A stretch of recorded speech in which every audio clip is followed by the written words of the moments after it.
నమస్తే అండి అందరికీ. ఈరోజు నేను చెప్పబోయే స్టోరీ ఏంటంటే ఒక ఋషిదండి. ఆ ఋషి తపస్సు చేసుకుంటూ ఉంటాడు. ఒకరోజు కొంతమంది దొంగలు కొంచెం సొమ్మంతా దొంగతనం చేసుకొని ఆహ్, ఆశ్రమం వైపు వస్తారు. ఈ ఋషి వాళ్ళ ఆశ్రమం వైపు వస్తారు. ఆయన తపస్సు చేసుకుంటున్నాడు. ఆయనకేం తెలవదు ఏమవుతుందనేసి. అయితే వీళ్ళేం చేస్తారంటే దొంగలు వాళ్ళ ఎనకాల రాజభటులు పడుతుంటారు. వీళ్ళు ఏదో దొంగతనం చేసిర్రు కదా! ఆ సొమ్మంతా ఎక్కడైనా దాచిపెడదామని ఏం చేస్తారు, వాళ్ళు చుట్టుపక్కలంతా చూస్తే ఆశ్రమం కనిపిస్తది. ఆశ్రమంలో ఒక మూలకెక్కడనో తవ్వి దాచిపెట్టేస్తారనమాట. దాచిపెట్టేసి వాళ్ళు పారిపోతారు. తర్వాత ఈ రాజభటులొచ్చి ఈయననే ఏమన్నా జేషుండొచ్చు, ఈయన వాళ్ళందరొచ్చి అంతా వెతుకుతారు. వాళ్ళకెందుకో అనుమానమొచ్చి వాళ్ళ ఆశ్రమంలో చూస్తారు. చూస్తే అక్కడ వాళ్ళకి దొంగలించిన సొమ్ము అనేది దొరుకుతది. దొరికినప్పుడు వాళ్ళకేమనిపిస్తదంటే ఈ ఋషియే చేపిచ్చిండు వీళ్ళతోని దొంగతనం అని అనుకోని, ఆ ఋషిని తీసుకెళ్ళి రాజు దగ్గరికి తీసుకెళ్ళి ఆయనని బాగా కొడతారు, టార్చర్ చేస్తారు, బాగా హింసిస్తారు. హింసించేసరికి ఇంగా ఆయన చనిపోతాడు.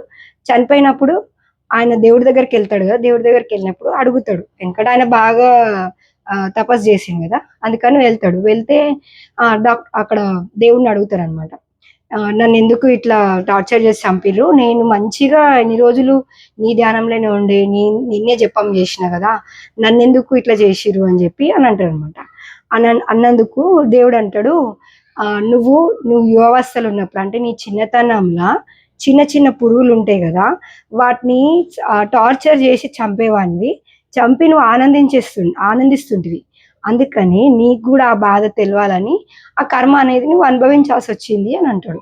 అన్నందుకు ఓకే. సరే నా వల్ల ఇంత పెద్ద తప్పు జరిగిందా అని తెలిసి తెలవక చేసిందే గదా దేవుడా అనంటే, తెలిసి చేసినా, తెలవక చేసినా తప్పు తప్పే, ఎవరైనా అనుభవించాల్సిందే అని అంటాడు.